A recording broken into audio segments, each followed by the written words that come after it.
all the functions that has been used for the numbers, that functions are also applicable on the vectors.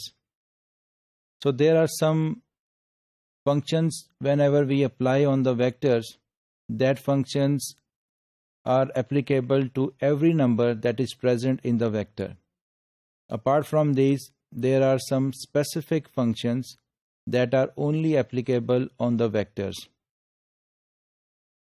So this is the first example of the arithmetic. We have two vectors x and y. This is x and this is y. And if we want to calculate the addition of x and y, then we will get the answer 0, 0. If 1 is present in the x, we will get the 1. And if 1 is present in the y and 0 at third position in the x, we will get the 1.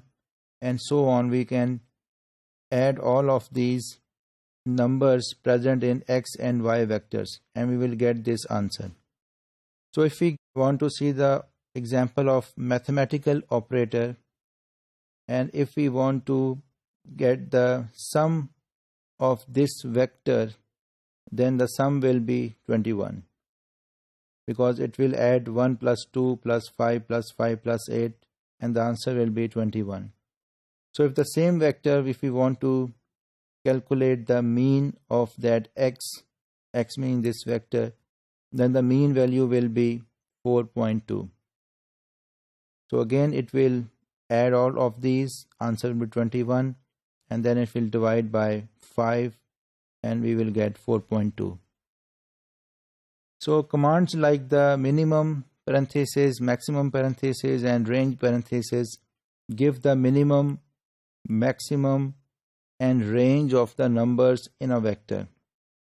For example, if we have a x vector having the numbers 2, 4, 7, 9, then if we want to calculate the minimum, so the command will be min, and then we will write the vector x in the parenthesis.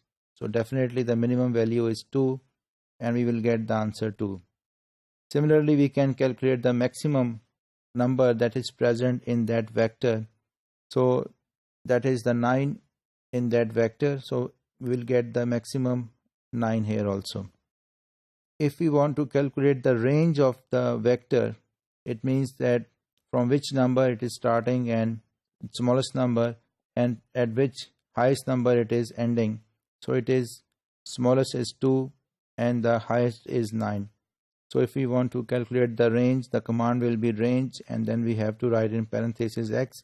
We will get answer 2, starting with the 2 here and ending with the 9. Similarly, if we want to calculate the standard deviation, variation and correlation, we can do this. The same x we have seen before. If we want to calculate the standard deviation, then the command will be SD, and we have to write x in parentheses, then the answer will be 0.58. And again, if we want to find out the variance of that vector starting from 2 ending at 9, then the answer will be 0.34. And lastly, the correlation, that is between the x and y, because for correlation we need two vectors x and y. Y is not shown here, but the command will be COR, and then we have to provide the x and the y vectors. So in this case, the correlation is minus 0.5.